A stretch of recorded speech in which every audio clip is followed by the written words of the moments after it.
네, 여러분 안녕하세요. 2023년 4월 6일 목요일 노영의 뉴스 인사이다 시작하겠습니다. 영친 여러분 안녕! 이렇게 시작하면서 여러분의 인간 소화제 노영이가 나타났습니다. 같이 한번 시원하게 방송 진행하고 같이 듣는 걸로 해보겠습니다. 어제 비가 굉장히 많이 내렸습니다. 그래도 좀 거리가 깨끗해진 느낌이 드는데 좀 더 왔으면 좋겠다 하면서도 한편으로는 이 비가 많이 오면 아무래도 좀 사고도 많이 나고 그러니까 뭐 이 정도가 적당할까? 이런 생각을 좀 하긴 했어요. 그런데 정말 분당에서 교각 보행로가 무너져 버려가지고 사고로 2명의 사상자가 발생을 했답니다. 전국 곳곳에 계신 우리 영친 여러분들 폭우로 인한 피해가 없기를 정말 바라겠습니다. 자, 노영의 뉴스 인사이다는요. 오늘도 꽉 막힌 여러분의 속을 시원하게 뚫어드립니다. 4월 6일 목요일 코너는 한동희 기자 준비되어 있고요. 그리고 제일 또 우리가 반짝반짝 빛나는 또 저희가 제일 밀어드리고 있는 코너입니다. 이슈 삼합 준비되어 있습니다. 신장식 변호사 그리고 김필상 변호사가 현안도 짚어보기 위해서 공부 많이 했다 그러니까 조금 이따가 들어보도록 하겠습니다. 자, 댓글, 좋아요, 구독 꾹꾹 눌러주시고요. 네, 자 그러면 노영의 뉴스 인사이다 출발하겠습니다.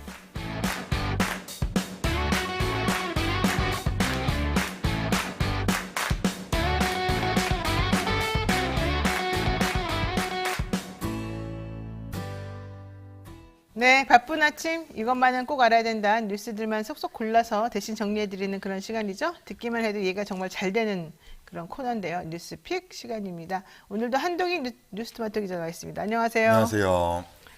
한 기자님, 방송 시작 눈이 빠지게 기다립니다. 뽀송한송님께서 오늘도 힘차게 힘을 내보십시다. 이런 얘기 하셨고요. 자, 첫 번째 이슈부터 이제 가죠. 김재원, 조수진, 태영호, 한덕수. 네. 막말 퍼레이드를 아주 끝내줍니다. 네, 김기현 체제로 국민의힘 지도부가 교체된 이후에 한 달여가 지났는데 계속해서 자책골 논란이 이어지고 있습니다. 그래서 지지율 하락세가 이제 민심과 동떨어진 발언에서부터 나오면서 벌써부터 이제 총선 위기론이 대두되고 있는데 조수진 최고위원 같은 경우에 어제 라디오 인터뷰에서 여성들은 다이어트를 위해 밥을 잘 먹지 않는 분들이 많다. 밥 한 공기 다 비우기 이런 것들에 대해 논의했다라고 당당하게 밝혔습니다. 그러니까 조수진 의원이 내놓는 양곡관리법 개정안은 그냥 국민들이 밥을 많이 먹으면 되는 거기 때문에 이 양곡관리법 개정안을 대통령이 인정해주고 해야 될 필요가 없다. 네. 그냥 밥을 한 공기 먹을 거 2공기 먹고 네. 반 공기 먹던 사람들은 한 공기 먹고 이러면 해결된다 이거예요? 네, 소비만 늘어나면 대안이 될 것이다라는 얘기고 사실 뭐 조수진 의원의 얘기는 아이디어 차원이라고 얘기를 했는데 조수진 의원이 지금 국민의힘의 민생119 위원장, 특별위원장입니다. 그렇죠. 위원장이 이런 대책을 이제 공식적인 자리에서 내놓기 때문에 비판이 일었는데 조수진 의원 같은 경우는 이 문제에 대해서도 지금 아이디어도 소개 못하냐 제가 아이디어를 말하면 정책이 되느냐, 논의가 될 수 있는 거 아니냐 이런 얘기도 했고 기자들이 이제 물어봤더니 무슨 싸움을 붙이려고 또 그러는 거냐, 언론인들이 제일 문제다라고 얘기하기도 했습니다. 언론은 동네 북입니다. 맨날 여기저기서 얻어 터지는 것 같은데 김응원이 요즘 활동하네요. 페이스북에서 먹방으로 정치할 거면 그냥 찌양 먹방 해라. 네. 찌양이 당대표 하는 게 낫지 않겠냐 이런 얘기도 했고 네. 사실 일본에서는 밥을 2공기 이상 먹기로 한번 운동해보자 이런 것도 있었다고 그러는데 그러니까 조수진 의원 입장에서는 내가 너무 억울하다. 나 한 공기 먹자 그랬는데 뭐가 불만이냐 이런 얘기도 나올 것 같아요. 그래서 그렇지만 뭐 윤희숙 전 의원 같은 경우에는 지금 양곡법 이슈를 희화하는 것이다. 여당에서 그렇죠. 희화하는 것이다.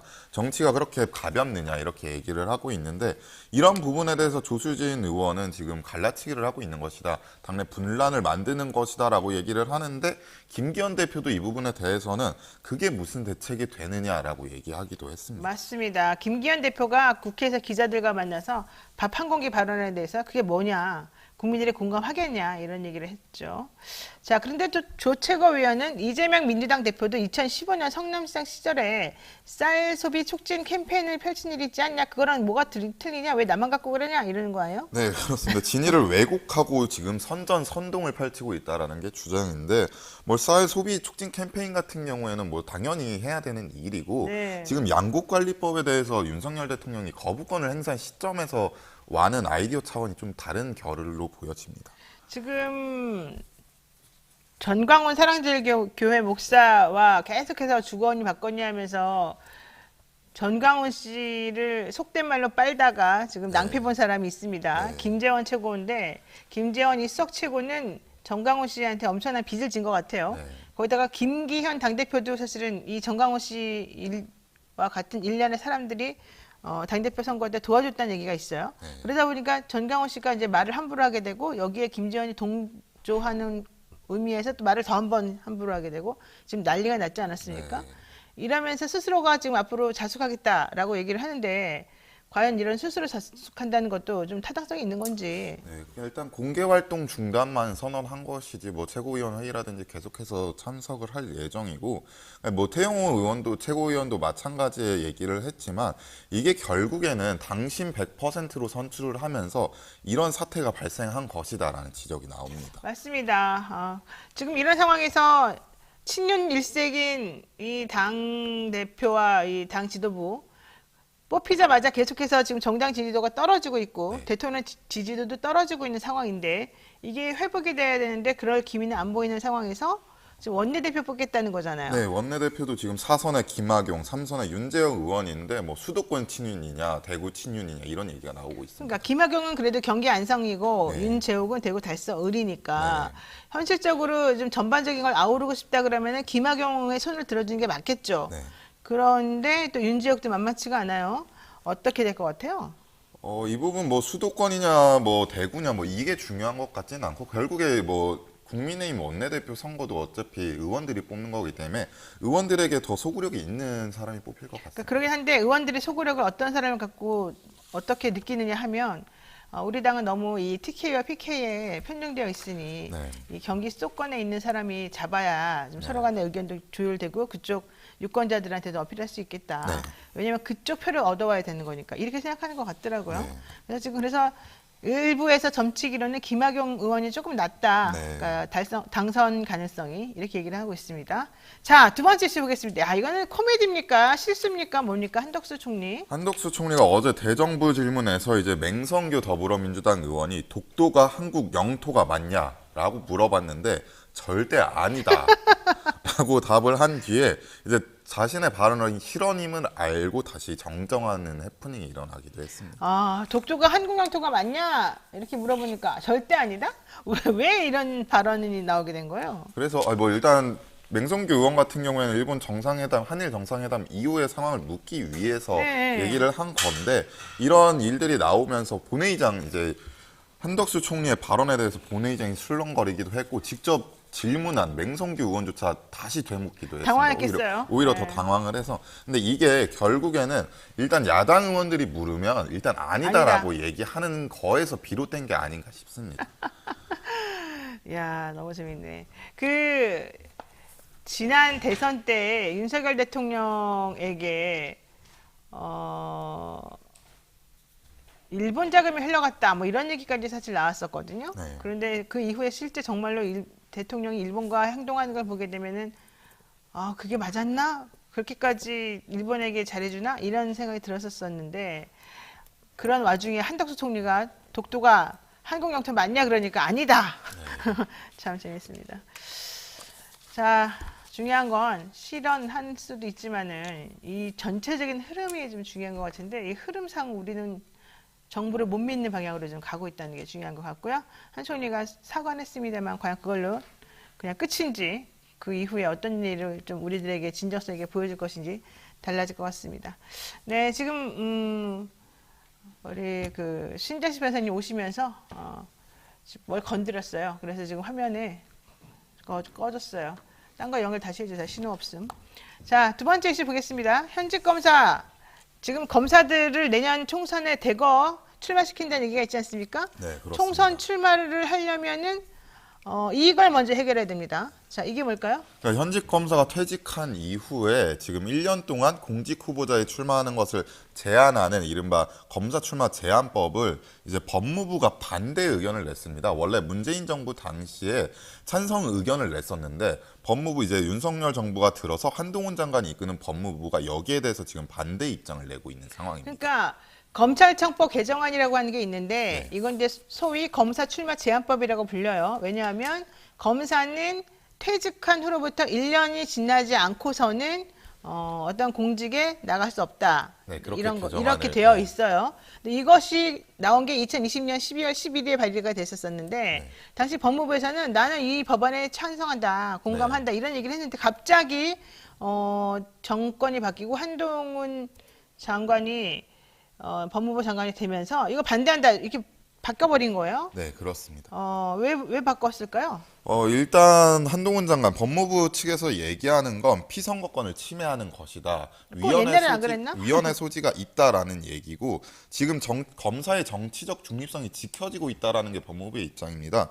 지금 뭐 각종 수단들이 존재하는데 직무상 의무 중 하나로 정치적 중립이 명시돼 있다라는 얘기고 정치 운동에 관여하는 일을 금지하고 있다. 이게 법무부가 낸 반대 의견 중 하나입니다. 그럼 그때는 왜 찬성했냐고 물어보죠. 네, 이게 결국에는 그래서 국회 관계자도 법무부가 이제 이 부처가 공식적으로 문서에서 검토 의견을 수정해서 내는 것은 상당히 이례적인 일이다 이렇게 평가하고 있기도 합니다. 아니 그리고 여기서 지금 하고 싶은 말이 이겁니다. 헌법상 공무담임권을 침해한다. 그래요. 공무담임권 자기가 피선거권 이런 거 공무를 맡을 수 있는 권리 같은 거 침해하는 건 맞아 보이지만 그런 권리를 조금 희생해서라도 얻고 싶어하는 공익이 있다는 거잖아요. 그 공익이라고 하는 게 그 검사했던 국민의 기본권을 과도하게 제한하는 것이라기보다는 그러한 그 공무담임권을 침해하지 않았을 때에 얻어지는 이익하고 이제 비교를 해보라 이런 뜻이거든요. 네. 여기서 지금 나오는 거는 합리적인 이유 없이 과잉금지 원칙에 위배해서 검사 또는 검사였던 국민의 기본권을 과도하게 제한한다 이건데 우린 여기서 지금 합리적인 이유가 있다라고 주장하는 거거든요. 네. 여기서 말하는 합리적인 이유라고 하는 게 뭘까요? 이제 퇴직한 뒤에 이제 뭐 검사들이 공직 후보자로 출마를 하게 되면은 검사의 수사와 기소가 이제 정치적인 동기에 영향을 받는 것 아니냐 이제 이런 부분들이 우려가 되기 때문에 이제 민주당, 열린민주당 당시 열린민주당에서 개정안을 낸 것이고 지금 현행법 상에는 검사도 지금 출마 가능합니다. 90일 전에만 사퇴를 하면은 지금 총선에 출마할 수 있는데 만약에 개정안이 통과를 하게 되면 내년 4월 10일이 총선인데 이번 달 10일까지 사퇴를 해야 됩니다. 근데 여기서 이제 말하는 합리적인 이유라고 하는 것은 실상 검찰들이 그동안 행동해온 걸 보니 너무 정치적이더라. 네, 그렇습니다. 그러면 정치적인 의도를 가지고 내년에 내가 정치를 할 생각을 가지고서 현재 검사로서 어떤 수사를 한다거나 이렇게 하는 것이 과연 공정하겠느냐. 네. 공정하지 않을 것으로 보이기 때문에 아예 네가 정말 그렇게 정치하고 싶으면 1년 동안 쉬다가 해라. 네, 그러면은 그렇습니다. 지금 현재 맡고 있는 사건하고 네가 1년 후에 맡게 될 이 공무원이라고 하는 이 뭐라 할 때 국회의원이죠. 국회의원이라고 하는 것 간의 관계를 내가 그냥 좋게 해석해 주겠다. 믿겠다 이런 뜻이잖아요. 네. 자, 법무부 처음에는 취지, 공감, 보완, 필요 다 명시했고요. 구체적으로는 검찰의 정치적 중립성을 확보하려는 입법 취지에 공감한다. 이렇게 말했었거든요. 네, 다시 문재인 정부 당시. 네. 근데 이제 와가지고는 아니다. 우리는 뭐가 문제냐 이렇게 나오면 아무런 뭐 특별한 설명도 없이 옛날에는 그랬다가 이제는 아니라 그러는 것밖에 안 돼서. 그리고 지금 뭐 여권 중심에서 이제 뭐 최대 50명에서 60명까지 검사 출신이 출마할 것이다라는 얘기가 나오는 상황에서 그렇죠. 이런 얘기가 이 시점에 나왔기 때문에 좀 문제가 되고 있습니다. 자, 어쨌든 이 개정안은 검사가 퇴직 후 1년이 지나지 않은 경우에 후보 등록을 못하고 개정안 시행 당시 퇴직 중인 검사도 해당하도록 했기 때문에 오는 10일까지 퇴직을 안 하면 내년에 총선에 출마할 수 없습니다. 그렇게 되면 이미 검찰에서 옷을 벗고 나가 있는 변호사들, 검찰 출신 변호사들은 좀 마음이 놓이겠네요. 네, 무관한 상황입니다. 그럼 여기서 지금 대통령이 지금 엄청나게 고민하고 있지 않을까요? 장관하고? 네. 누구를 빨리 내보낼까? 지금 그런 상황입니다. 특히 한동인이래. 남의 맨날 우리 그 장관님하고 헷갈리죠? 네. 한동훈 장관 같은 경우는 되게 불안할 것 같아요. 자기가 이걸 계속 해야 되나 말아야 되냐? 야, 어떻게 봐요? 일단 뭐 개정안 진행되는 상황 원래 이제 개정안 같은 경우에 좀 시간이 소요가 많이 되기 때문에 개정안 뭐 소위라든지 이런 부분을 좀 더 지켜봐야 될 것 같습니다. 자, 윤석열 정부 들어서 검사들이 요직을 차지하는 것을 넘어서 내년 총선에 출마를 준비 중인 검사들이 많다는 것이 공공연한 사실이다. 최소 20에서 50명까지 현직 검사들이 내년 총선에 출마할 것이라는 이야기가 많다. 그러면 내년 총선을 위해서 지금 현재 하고 있는 수사가 오염된다는 얘기입니다. 이에 대해서 법무부 개정안에 대한 정확한 부처 의견을 다시 정리했다. 과거에는 우리가 잘못해서 말한 거다. 이번에 말하는 게 맞는 거다. 이런 얘기를 하면서요. 정확한 입장을 다시 제출하겠다라고 했답니다. 아, 검사님들 참 끈질겨요. 검사님들 참 끈질기고, 예. 말도 잘 만들어내고, 한동훈 장관 보세요. 뭐 무슨 말만 하면 어쩜 그렇게 그냥 따박따박 말을 잘하는지. 예. 꽁이님께서, 한동훈 장관님 밥 한 공기씩 남기지 말고 꼬박꼬박 드세요. 자, 여기까지 해야 될 것 같습니다. 한동훈 기자 수고하셨습니다. 네, 잠시 후 이슈 3합으로 돌아옵니다.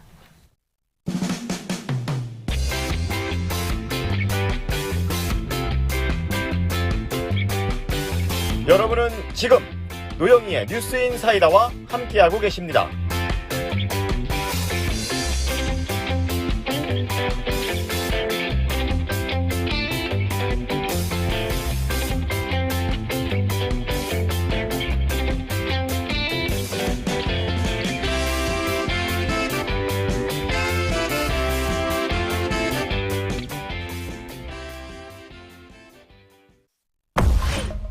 (2023) DMZ 평화 마라톤 4월 23일 일요일 아침 9시 30분 대회를 임진각 평화누리 공원에서 개최합니다. 참가비 전액은 참가자 이름으로 기부되며 기부금 영수증 발급이 가능합니다. 우리 미래인 어린이들에게 희망을 심어주기 위해 2023 DMZ 평화 마라톤을 개최합니다. 여러분의 많은 참여 부탁드립니다. 2023 DMZ 평화 마라톤 홈페이지에서 신청해주세요.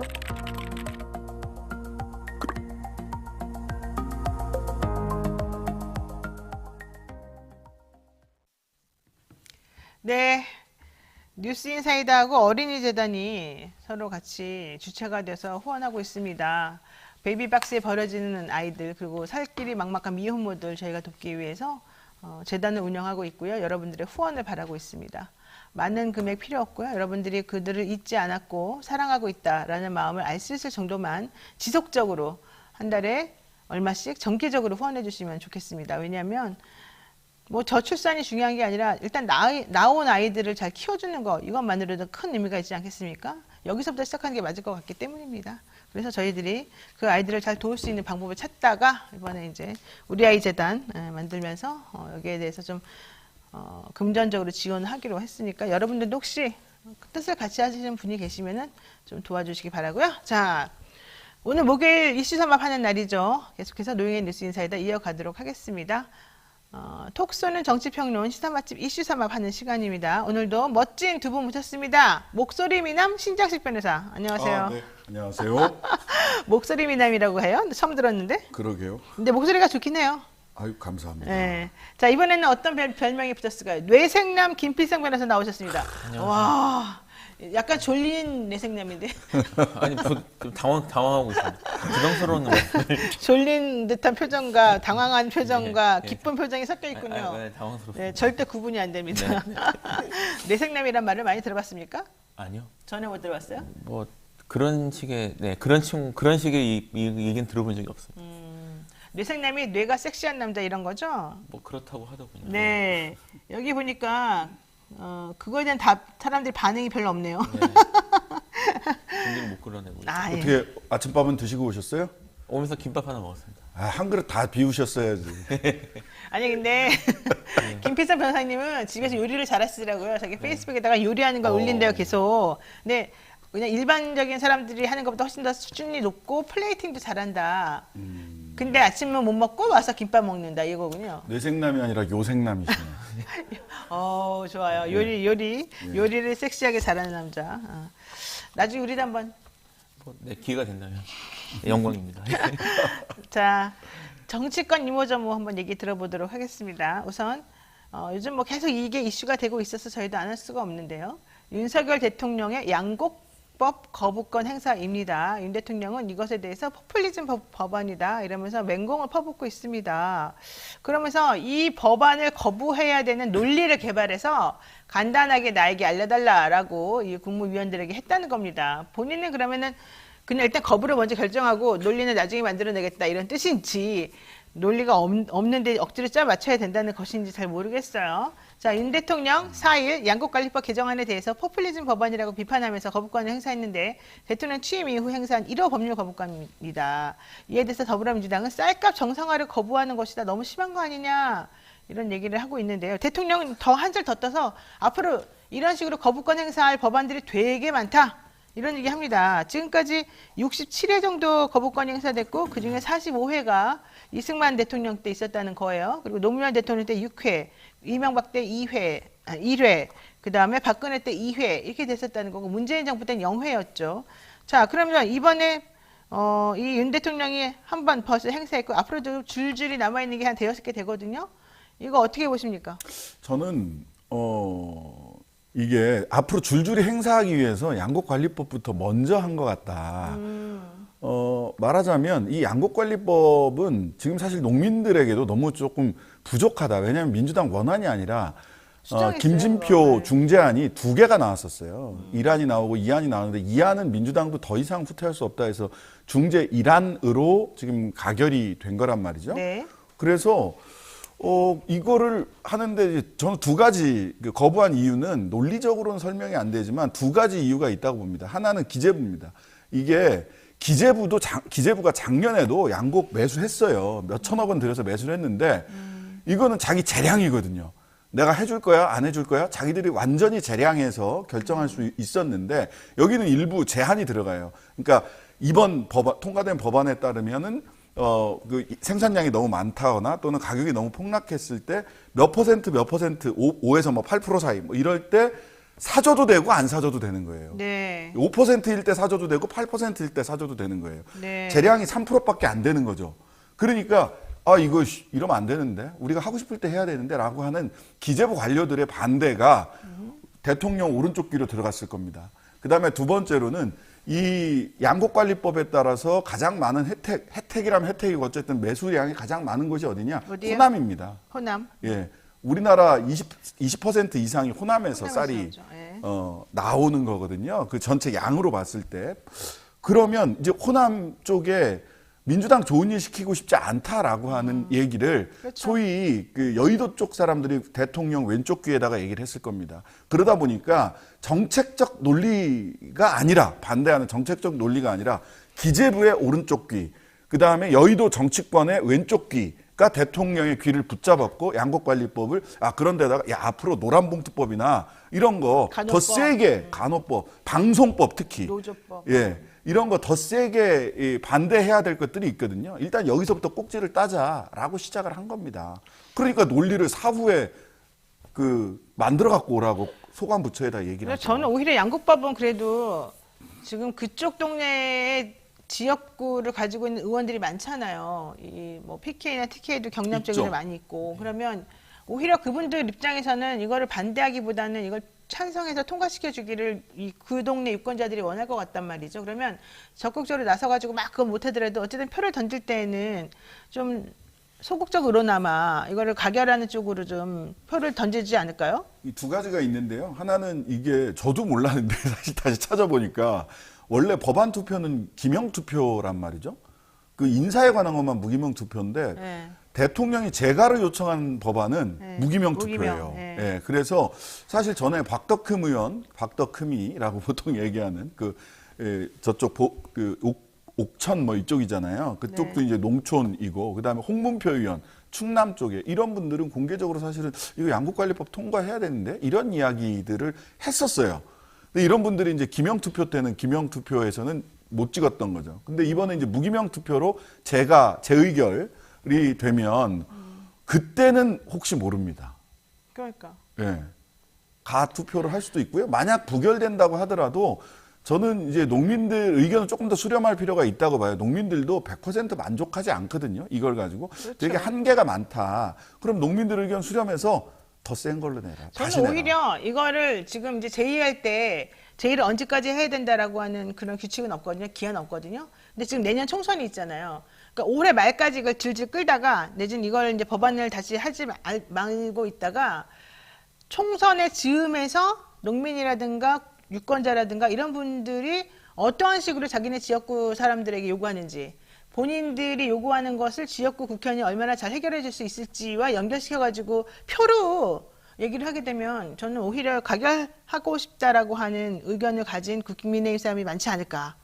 근데 뭐 빠르게 그 원내 지도부에서는 빠르게 제의 투표를 하고 그러면 제의에서 가결이 되면 가결이 되는 대로 부결이 되면 이번에는 농민들한테 조금 더 농민들의 의견을 좀 더 많이 모아서 조금 더 진전된 안으로 다시 안을 올리는 것도 방법이다. 이거는 기명 투표잖아요. 새로 법안을 올리면. 새롭게. 예, 새로 올리면. 이런 수순으로 가는 것도 방법이다라는 생각은 듭니다. 지난번에 했을 때 그 국민의힘 사람들 중에서 90 몇 명이만 반대했나? 그러고서 나머지는 또 찬성하고 그랬거든요. 그러면 그 사람들을 그대로 가고 추가로 한 몇십 명만 더 들어오면 사실 이게 또 가결될 수도 있어요. 어떻게 보세요? 뭐 사실 이게 포퓰리즘이니 물론 정쟁에 따라서 왔다 갔다 하는 상황이라는 것 자체가 사실 서글픈 일이고요. 네, 맞습니다. 이게 지금 양국관리법이 애초에 법 자체가 존재하는 목적이요. 식량 안보를 위해서거든요. 그 1조에 딱 찍혀 있습니다. 식량을 안정적으로 확보함으로써 국민 경제에 이바지 한다. 라는 목적이 다 찍혀 있고, 우리가 특히 쌀 같은 것들을 이제 이런 것들이 만약에 수입이 안 된다거나 뭐 현재 지금 국제관계 왔다 갔다 하면서 그런 일들이 실제로 나타나고 있잖아요. 네. 수입에 문제가 생기는 경우가 당장 먹고 살 방법이 없어지기 때문에 그래서 쌀 산업을 그런 목적에서 보호하기 위해서 지금 있는 건데 이걸 가지고 포퓰리즘이다. 지금 말씀하셨던 그런 정치적 이유 때문에 반대한다. 이런 말이 나온다는 것 자체가 좀 저는 슬픈 일이라고 생각을 하고요.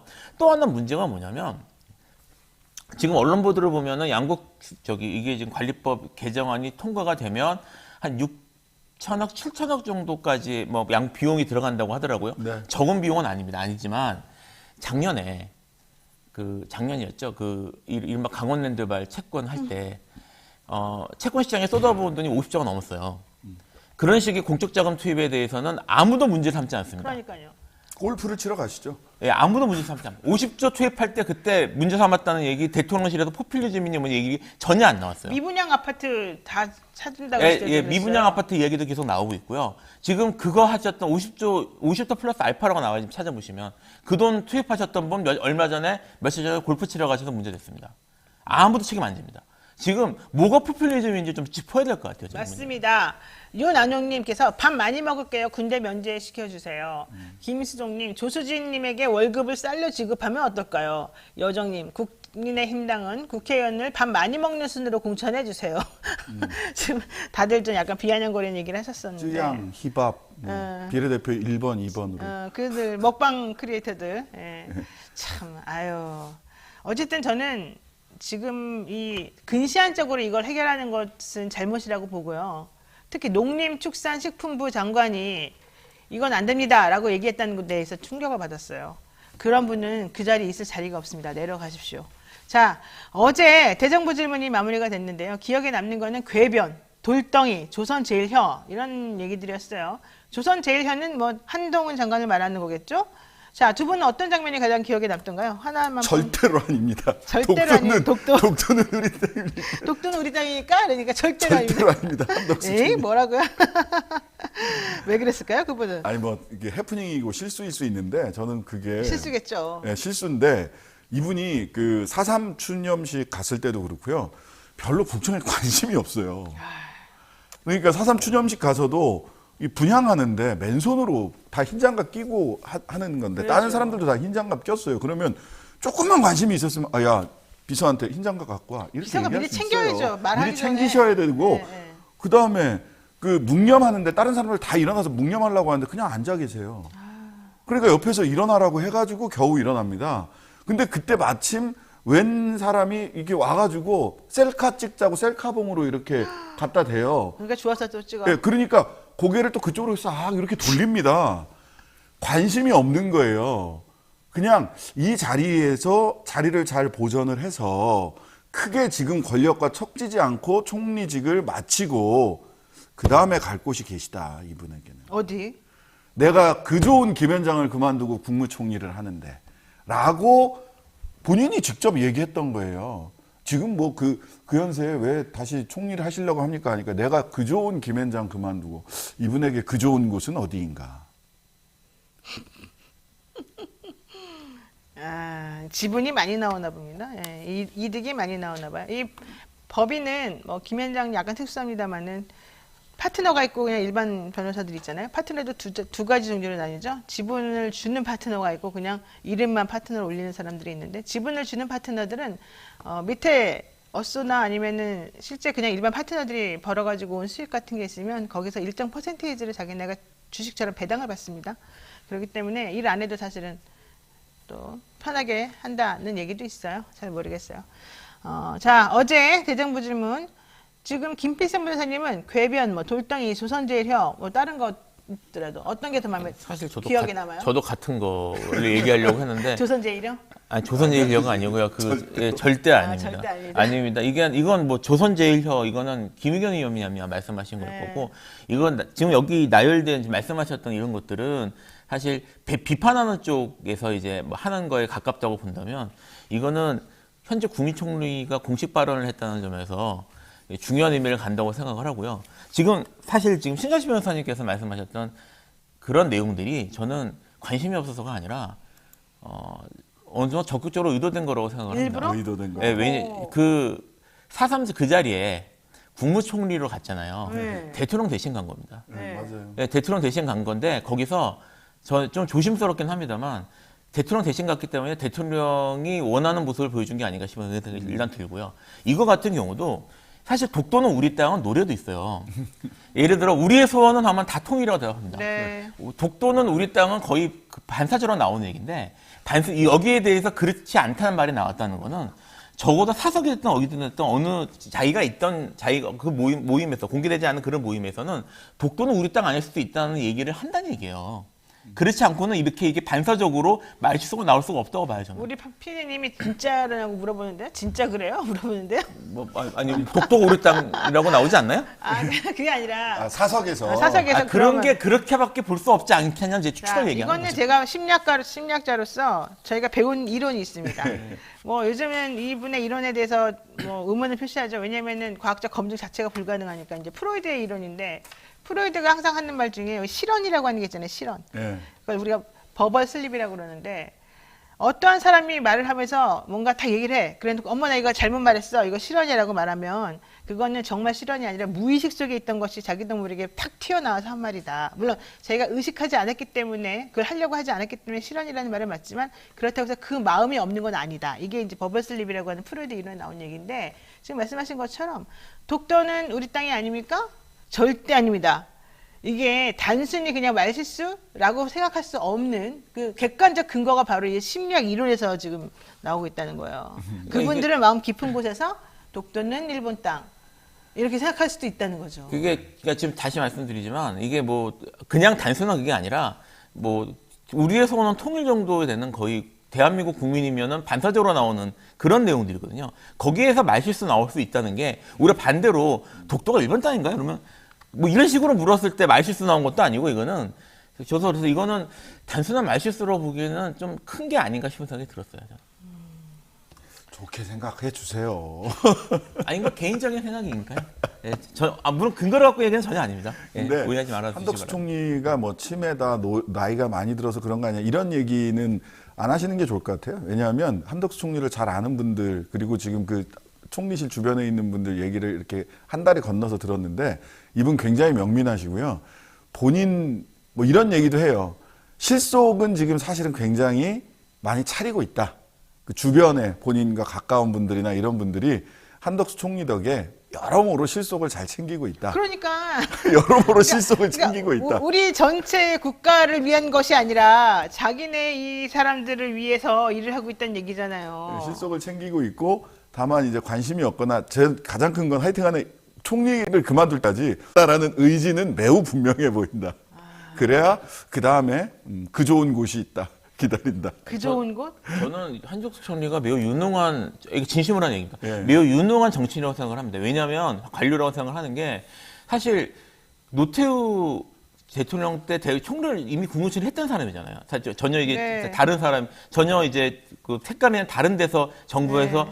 별로 그렇게 문제되지 않고 총리했던 분이거든요. 이분이 다시 여기서 발탁이 돼서 다시 이 정권에 맞는, 이 정권 대통령의 의지에 맞춰서 움직이는 그런 국무총리가 된다는 것 자체가 사실은 그게 보통 능력이 아닙니다. 저는 그 정치적 능력과 관료로서는 상당히 뛰어난 사람이라고 생각해요. 그렇기 때문에 말씀하신 것처럼 오히려 그런 것들이 단순 실수로 볼 수 있을까 이런 생각이 듭니다. 저는 어제 이것도 그럼 짚고 넘어가고 싶어요. 이건 사실 내가 꼭 굳이 안 말하고 싶었는데, 진중권 씨가 어저께 말한 것 중에 정말 황당무계한 말이 많이 나왔지만, 첫 번째, 양곡법 두고서 70세 먹여 살리는데 돈을 헛쓰는 거다.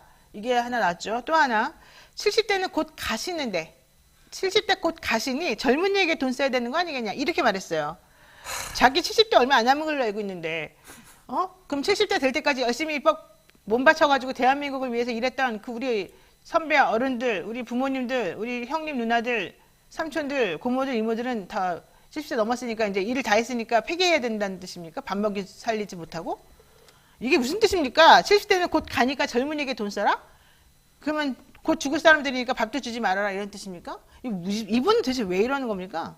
뭐 그 척척석사님이니까 세상 만사에 자기 얘기를 하고 싶은 사람이죠. 근데 현실을 모르면 그런 얘기 하면 안 됩니다. 아니, 더 웃긴 건 이거예요. 양곡법은 포퓰리즘인데 언제까지 70대 농민을 먹여 살려야 되냐? 이래요. 언제까지 70대 농민을 먹여 살리다니요? 헛웃음밖에 안 나오는. 무슨 생각을 가지고 이런 말을 하는지 모르겠어요. 그게 잘난 척을 엄청 열심히 하면서. 척척석사잖아요. 일단 사실 제일 그 얘기를 처음 들었을 때 처음 제가 들었던 생각은 지금 말씀하셨던 것처럼 이분도 70세 얼마 안 남았을 텐데 이제 바라보는 나이일 텐데 라는 생각이 하나 들었고요.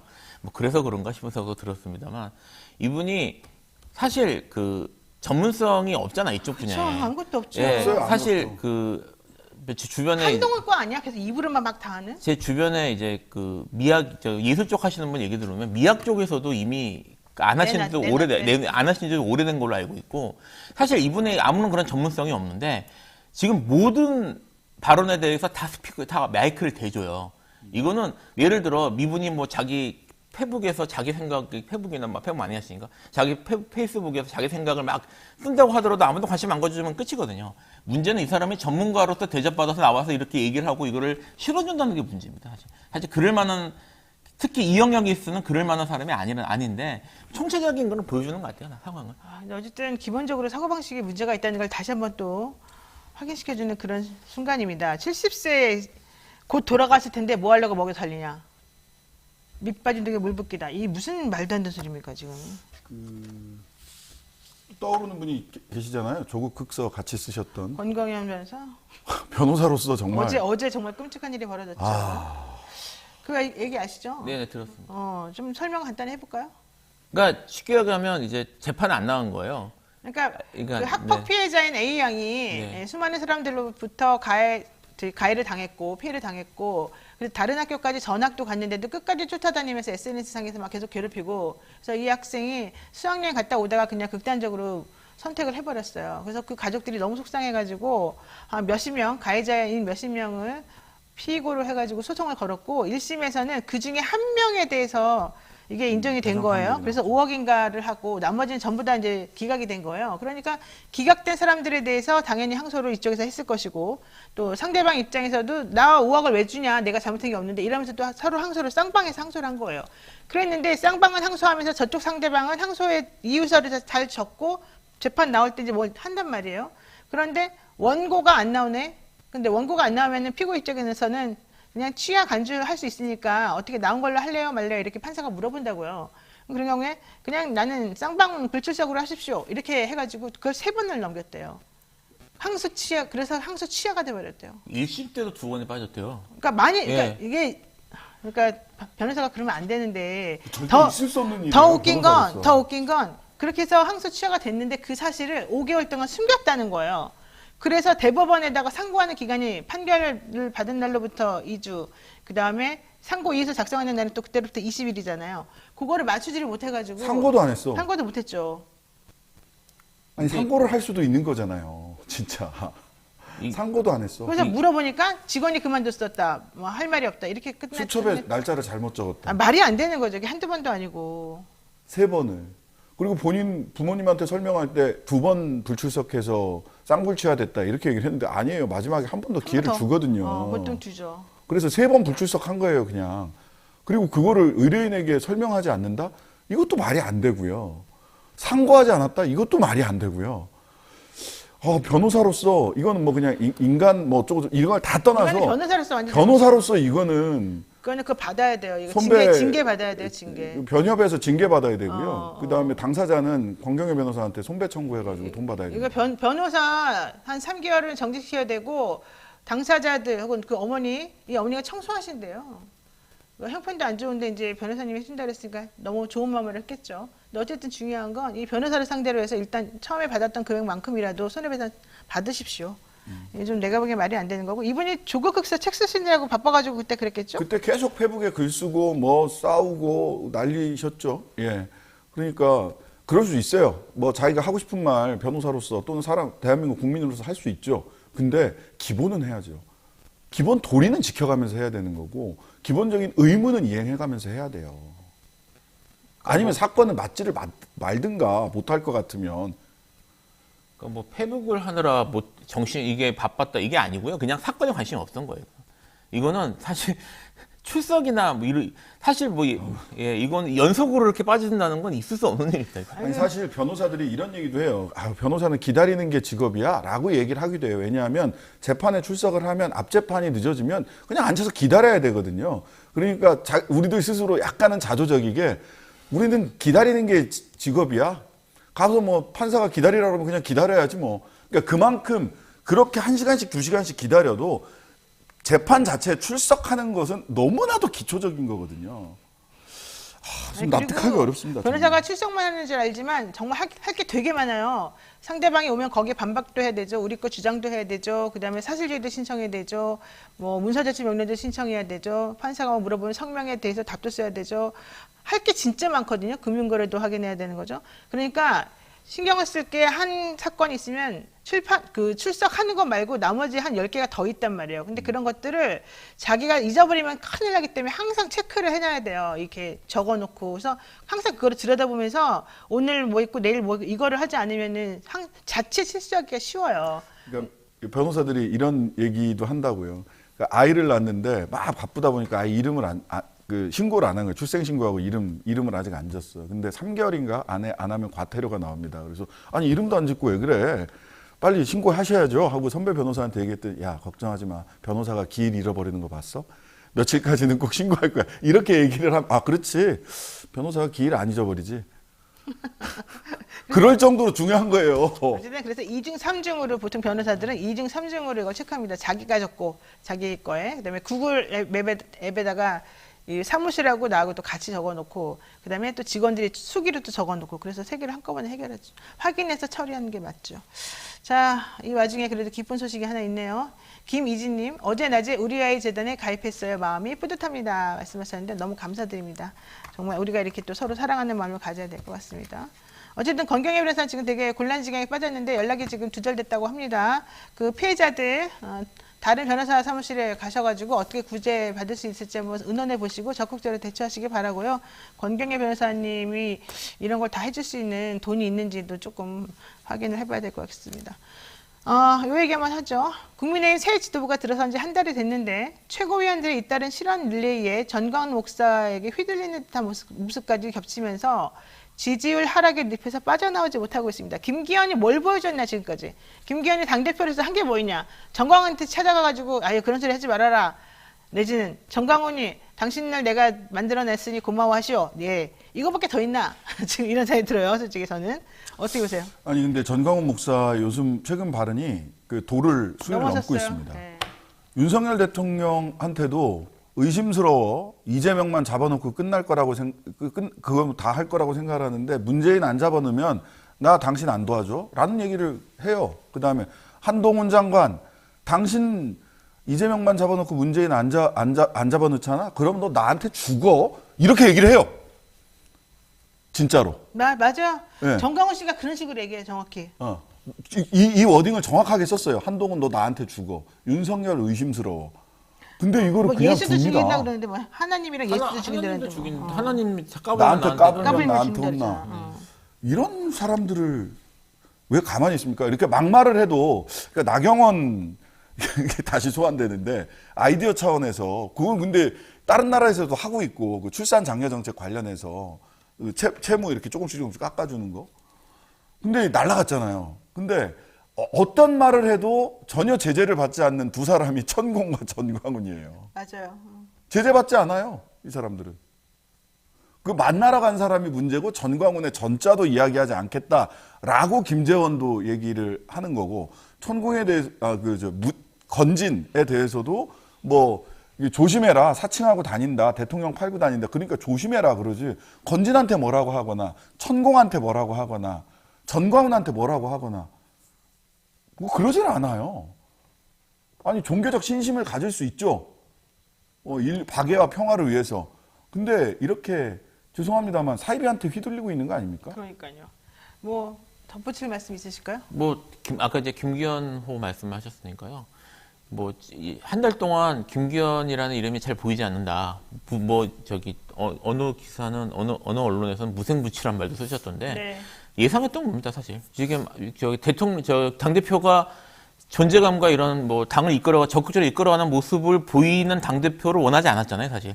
그래서 예상했던 대로 왔던 거고요. 앞으로도 크게 달라지는 거 없이 현실로 갈 것 같아요, 제가 봐서. 그렇습니다. 민주당에서 후쿠시마 원전 오염수 방류 현장을 확인하기 위해서 양해 원영 의원 등 4명이 6일 방일하겠다라고 예고를 지금 한 상태입니다. 오늘이죠, 6일이.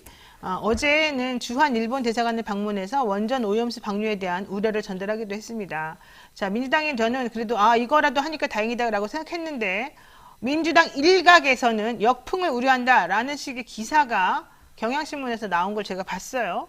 저는 그래서 이렇게 의원들이 가서 항의하고 확인을 하겠다는데 민주당 내부에서 역풍을 우려한다라고 하는 얘기가 나오는 건 도대체 무슨 말인지, 그런 말을 한 사람은 누군지, 그 의도는 무엇인지 이거 되게 궁금합니다. 어떻게 보십니까? 그 원래 민주당 내에 맨날 역풍이 저도 들었던 얘기인데요. 뭘 하면 역풍 얘기하시는 분들이 있어요. 맨날 아무것도 신경 안 쓰고. 근데 이제 그분들 역풍 얘기하시는 분이 뭐 어쩌라는 거냐라고 얘기를 하면, 그러니까 이제 그런 분들을 이제 비판할 때 그 쓰는 말이 옛날 야당하던 게 남아서 그렇다 뭐 이렇게 표현을 하는데, 가만히 있으면 상대 진영에서 잘못할 거니까 그건 물면 된다.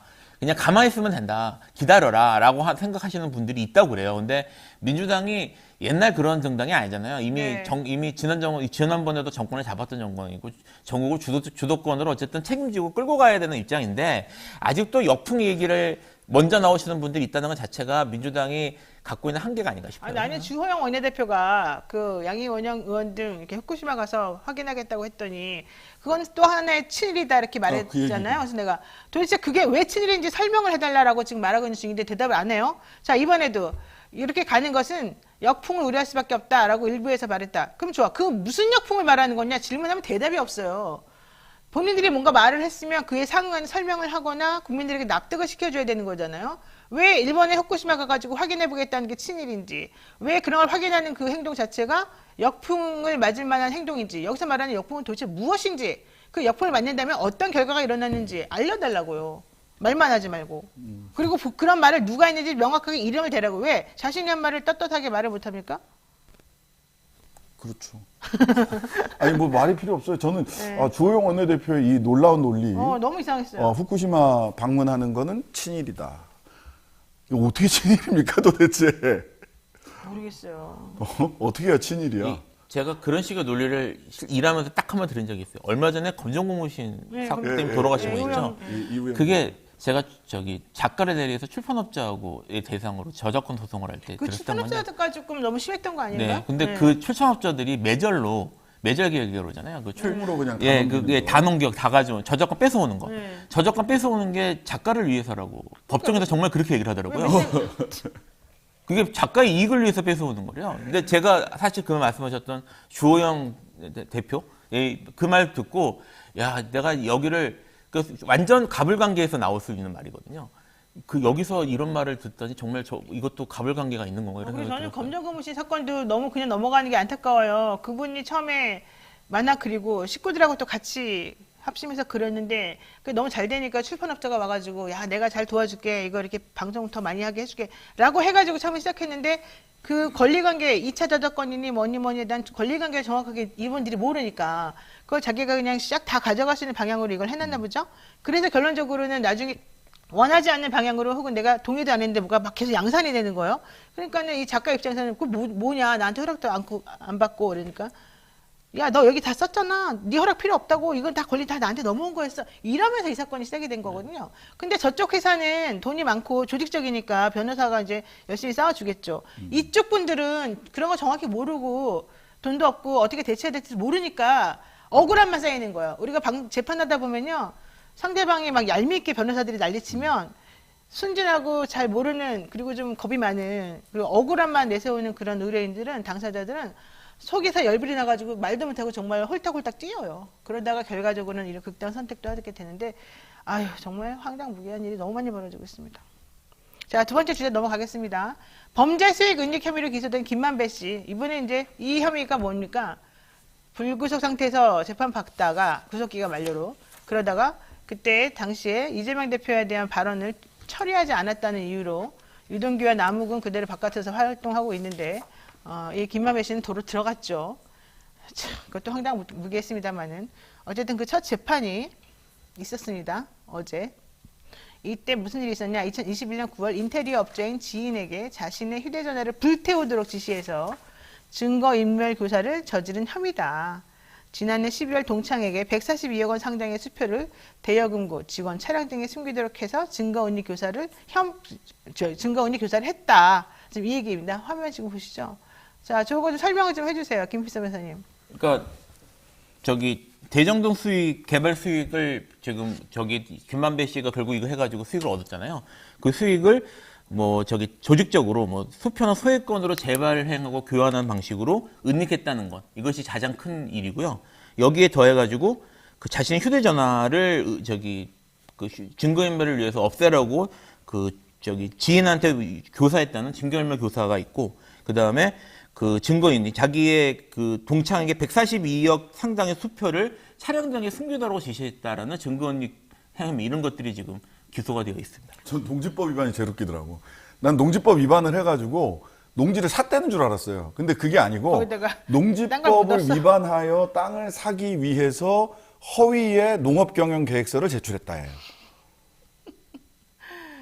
그러면은 최은순 씨는 경영계획서 양평 공흥리 땅 살 때 농업경영계획서 있잖아. 거기 보면 노동력 자가 혼자서 하겠다는 거예요. 그 다음에 농업기구 경운기 한 대, 호미 하나, 삽 한 자루 그걸 가지고 농사를 짓겠다고 해서 양평 공흥동 땅 사가지고 지금 그 아파트 개발했잖아요. 예. 거기 아직도 땅이 있나 봐. 이번에 그 대통령실 그 재산 신고한 거 보니까 김건희 씨 재산 목록에 양평 공흥 땅 이거 있어요. 몇 억대 이렇게 해가지고 아직도 있어요. 그 최은순 씨 지금 어떻게 됐습니까? 농지법 위반으로 재판 받고 있나요? 아직 수사도 안 끝났어요. 무혐의 처분되지 않겠느냐라고 법조계에서 예상하고 있단 말이에요. 네.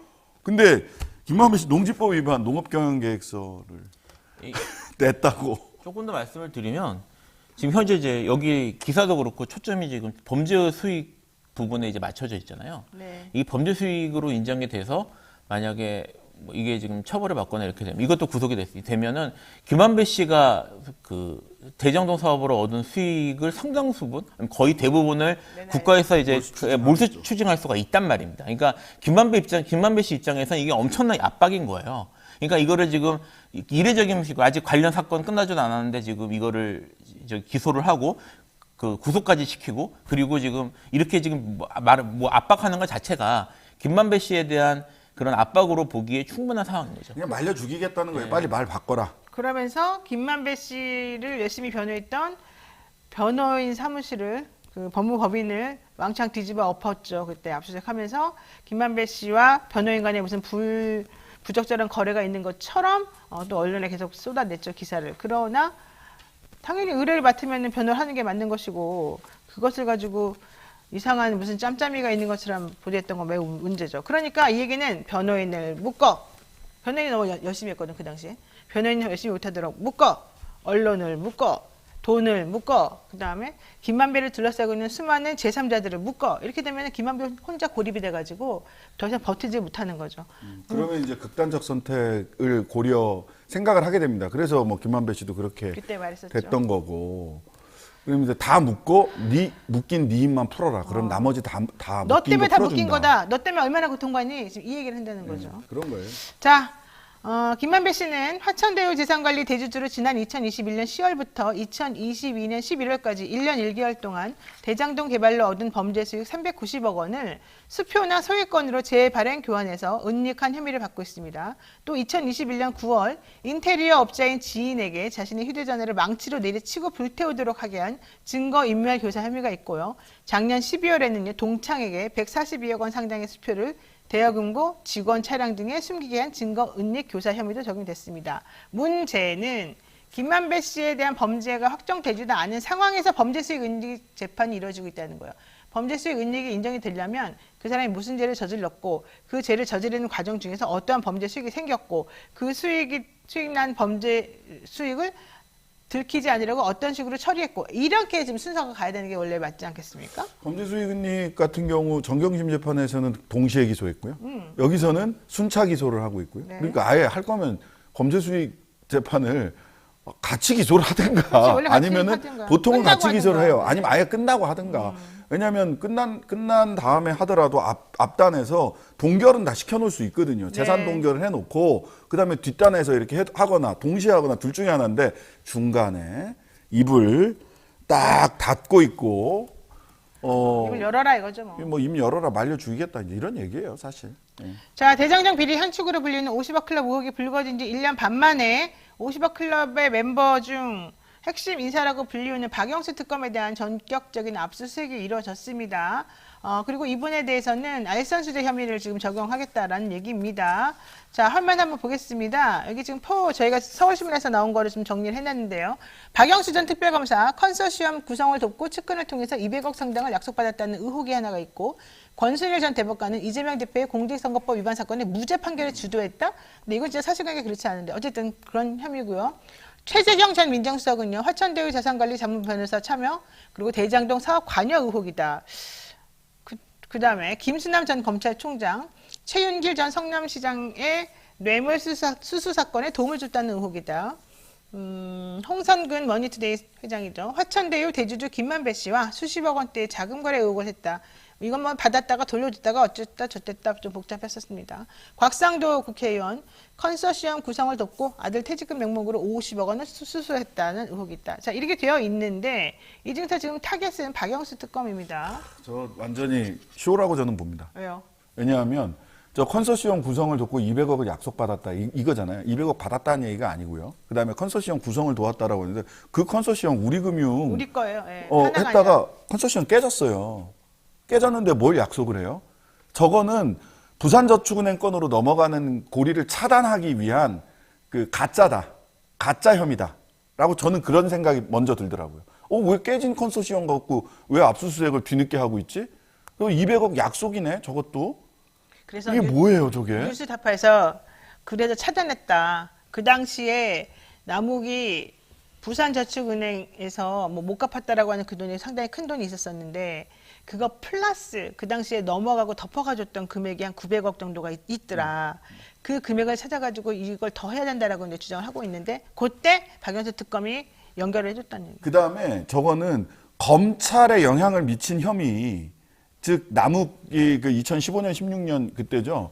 그때 수원지검에서 횡령하고 변호사법 위반으로 기소가 될 거라고 해서 횡령 혐의를 남욱 변호사가 다 인정하기조차 했어. 근데 검찰이 박영수 전 특검이 남욱 변호인으로 가면서 검찰이 변호사법 횡령 빼주고 변호사법 위반으로만 가서 구속 수사도 받고 있었는데 1심, 2심에서 다 무죄 받았어요. 검찰에 박영수가 어떻게 영향을 끼쳤느냐 이거는 뺀 겁니다.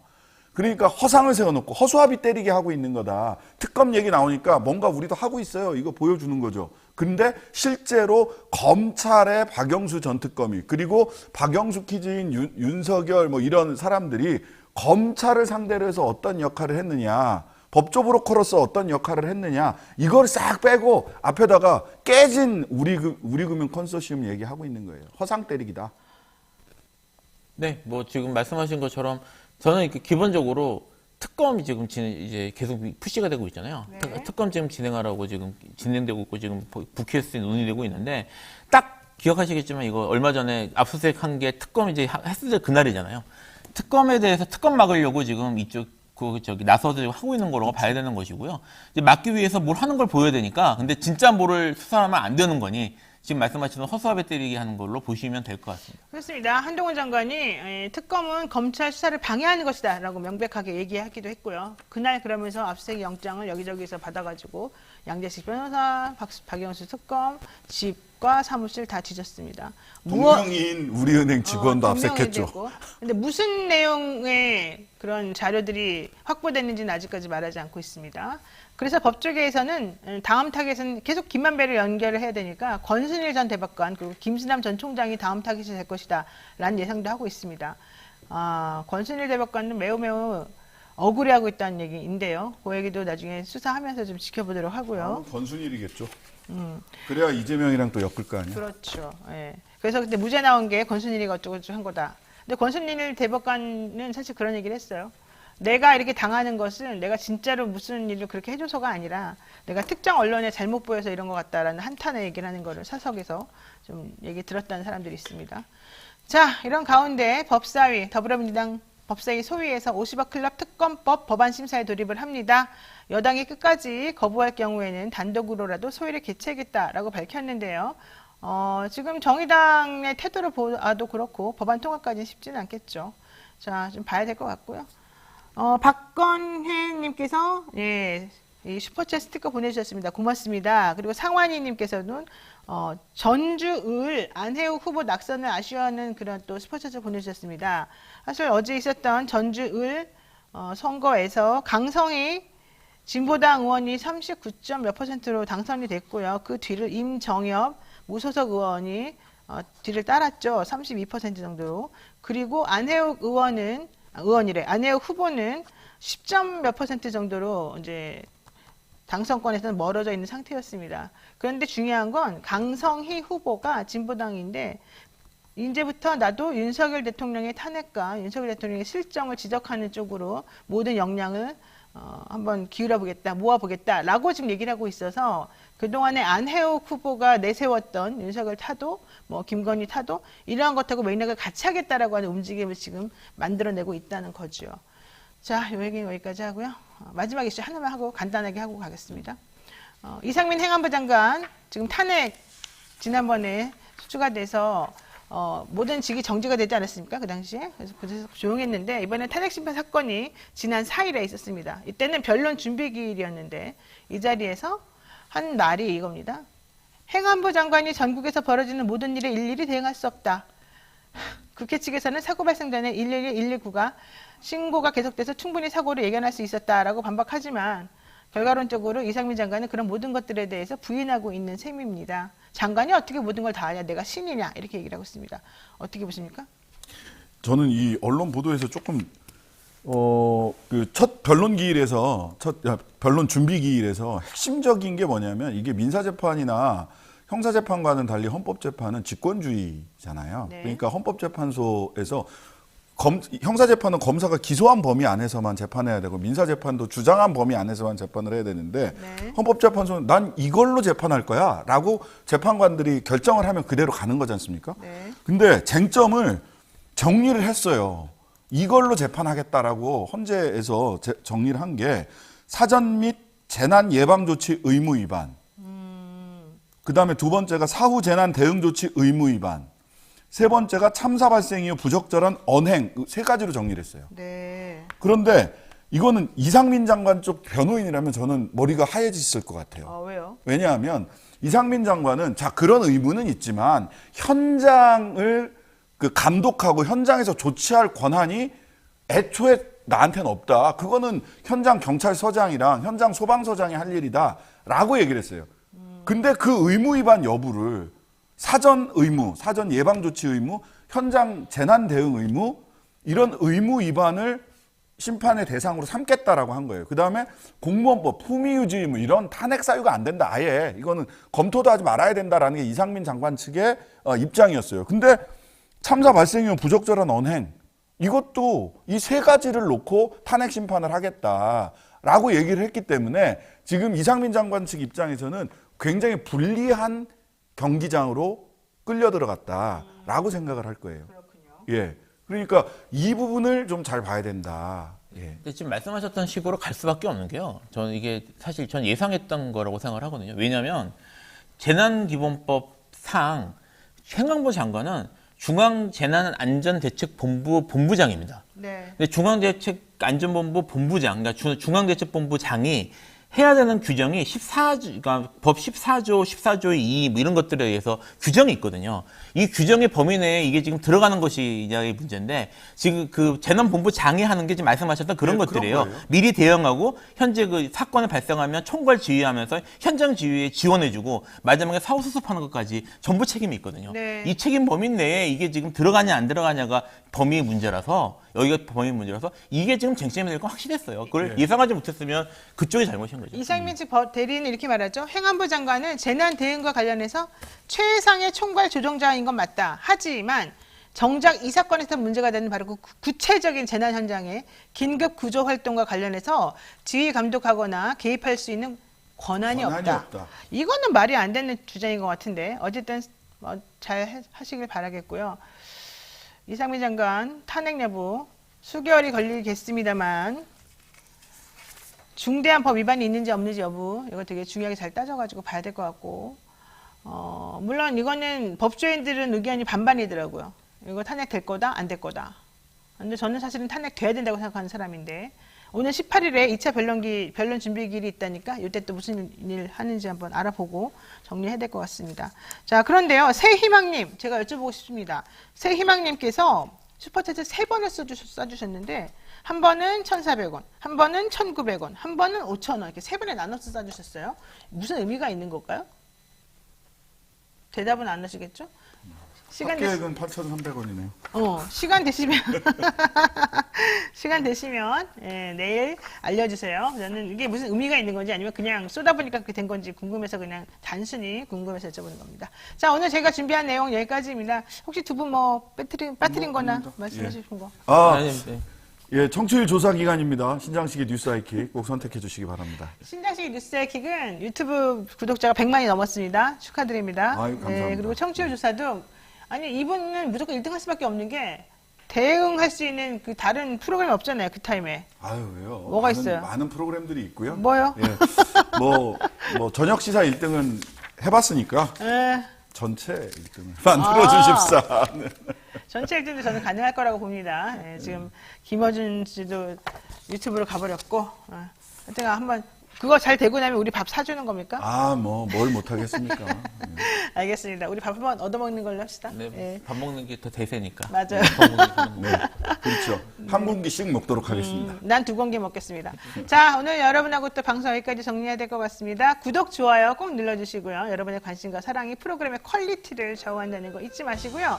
내일은 이 양곡관리법 개정안 관련해서 농민들 지금 현재 어떤 상황에 처해 있는지 이분들의 생생한 의견은 무엇인지 한번 전화 연결을 통해서 알아보는 걸로 하겠습니다. 저는 내일 아침 7시 30분에 돌아옵니다. 내일 만나요. 고맙습니다.